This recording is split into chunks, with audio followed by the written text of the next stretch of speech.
স্বর্ণ শুধু ঝকঝকে ধাতু নয়, এটি হলো একটি শক্তি, নিরাপত্তা এবং অর্থনীতির আস্থার নিঃশব্দ প্রতীক। মুদ্রাস্ফীতি, বাজারের উত্থান পতন, রাজনৈতিক অস্থিরতা সবকিছু যখন অনিশ্চিত, তখন স্বর্ণই দাঁড়ায় অটল শক্তির প্রতীক এবং অর্থনীতির আস্থার নিশ্চয়তা হয়ে। আজ আমরা উন্মোচন করব বিশ্বের সেই সব স্বর্ণের সিংহাসনদার দেশগুলোকে যাদের হাতে রয়েছে বিশ্বের সবচেয়ে বড় স্বর্ণের ভাণ্ডার এবং যাদের স্বর্ণই তাদের আর্থিক শক্তি ও আন্তর্জাতিক প্রভাবের চাবিকাঠি।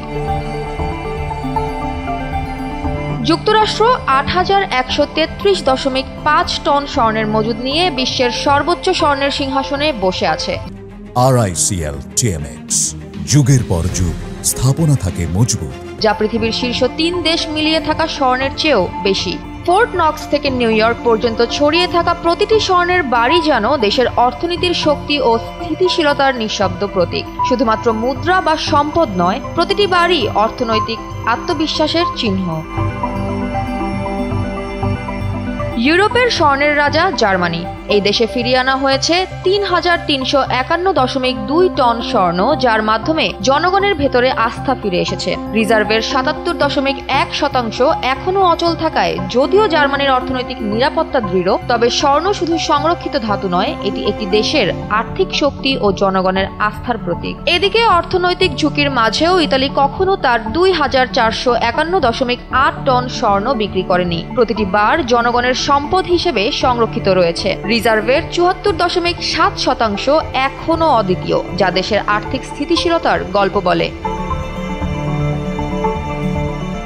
রাশিয়ার হাতে আছে ২,৩৩২.৭ টন স্বর্ণ, যা দেশটিকে মার্কিন বন্ড বিক্রি এবং অস্থিতিশীল বাজার থেকে নিজেকে রক্ষা করতে সহায়ক হিসেবে কাজ করে। অপরদিকে চীন ক্রমাগত স্বর্ণ কিনে যাচ্ছে, যার পরিমাণ বর্তমানে দাঁড়িয়েছে ২,২৯২.৩ টন। যদিও এটি রিজার্ভের মাত্র ৬.৫%, তবে স্বর্ণই তাদের অর্থনীতিকে আঞ্চলিক ও বৈশ্বিক অস্থিরতা থেকে রক্ষা করার প্রধান হাতিয়ার। ছোট্ট একটি দেশ সুইজারল্যান্ড, যার হাতে মজুদ রয়েছে ১,০৩৯.৯ টন স্বর্ণ, যা রিজার্ভের মাত্র ৯.৬%। ভারত সাংস্কৃতিক ও ঐতিহ্যগত কারণে ক্রমশ স্বর্ণ মজুদ করছে এবং তাদের হাতে বর্তমানে রয়েছে ৮৭৯.৬ টন স্বর্ণ, যা তাদের রিজার্ভের ১৩.৪% মাত্র। প্রতিটি দেশের স্বর্ণই দেশের অর্থনীতির আস্থা ও সাংস্কৃতিক গুরুত্বপূর্ণ সম্পদ হিসেবে বিবেচিত। এদিকে জাপান স্থিতিশীল অর্থনীতির প্রতীক হিসেবে হাতে রেখেছে ৮৪৫.৯ টন স্বর্ণ। অপরদিকে তুরস্ক মুদ্রাস্ফীতি মোকাবেলায় বিপুল পরিমাণে স্বর্ণ মজুদ করেছে, যা ৬২৩.৯ টন, অর্থাৎ রিজার্ভের ৪৩.৬%।